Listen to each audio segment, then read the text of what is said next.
ini kamu pikirkan? Saat ini, akhir-akhir ini tuh hampir setiap hari itu saya ngerasa tertekan banget.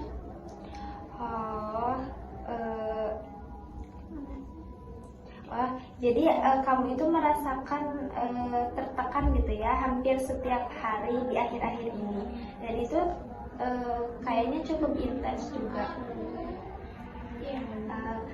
Apakah kondisi ini sampai berdampak gitu pada tidur kamu atau aktivitas kamu yang lain? Iya, saya jadi sering sulit tidur dan saya juga cepat lelah. Terus tugas-tugas saya terbengkalai. Oh gitu, jadi kamu itu mengalami kesulitan tidur, terus merasa cepat lelah juga, terus akibatnya tugas kamu juga terbengkalai gitu.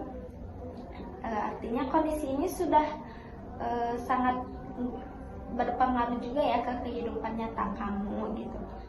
Jadi baik, boleh diceritakan gitu lebih detail apa yang paling membuat kamu itu merasa tertekan di akhir-akhir ini?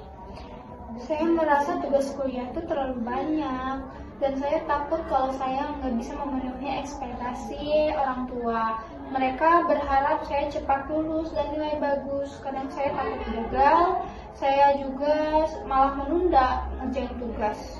Oke, jadi di sisi akademik kamu itu banyak tugas, terus kamu juga merasa khawatir kalau kamu itu tidak mampu memenuhi ekspektasi kedua orang tua kamu. Terus kamu juga takut tidak dapat menyelesaikannya dengan baik. Nah, selain itu rasa takut gagal juga bikin kamu menahan diri dan membuat tugas-tugas kamu itu terbengkalai gitu. Kamu itu sedang berada di posisi yang menekan dari dua arah gitu ya, dari kampus gitu atau tugas-tugas kamu dan kedua orang tua kamu. Jadi bagaimana reaksi atau respon kamu ketika merasa takut gagal dan membuat tugas itu terbengkalai? Jadi saya jadi merasa bersalah ke diri dan semakin stres. Kadang sampai menangis sendiri di kamar.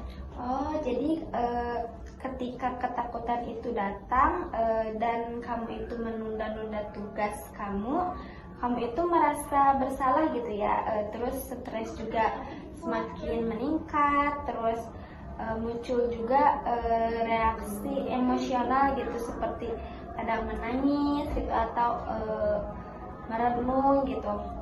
Nah, itu juga nunjukin beban emosional yang cukup gitu untuk kamu rasakan. Apakah kamu punya seseorang untuk bisa berbagi apa yang kamu rasain?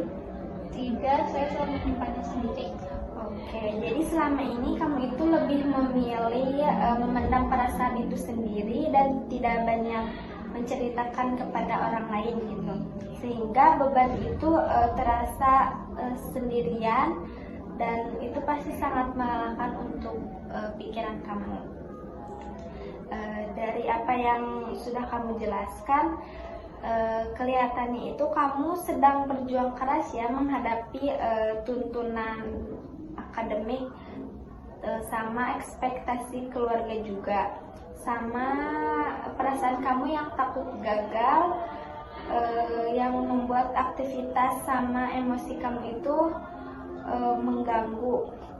Di sini saya menghargai ketulusan kamu untuk bercerita. Sekarang saya ingin tahu, jika kamu boleh memilih, perubahan apa yang ingin kamu capai terlebih dahulu? Apakah itu mengelola rasa takut gagal, atau menyusun strategi dalam menyusun tugas-tugas kamu, atau menghargai atau mencari cara untuk menyampaikan perasaan kamu gitu? Saya ingin belajar mengelola rasa takut gagal dulu. Oke, jadi prioritas kamu untuk saat ini ialah belajar mengelola rasa takut gagal terlebih dahulu ya, agar beban emosional yang kamu rasakan itu berkurang dan aktivitas juga bisa berjalan lebih efektif. Itu pilihan yang sangat baik gitu ya, dan kita akan mulai bergerak ke sesi itu di sesi berikutnya. Alhamdulillah ya Allah, Abi kemarin cuma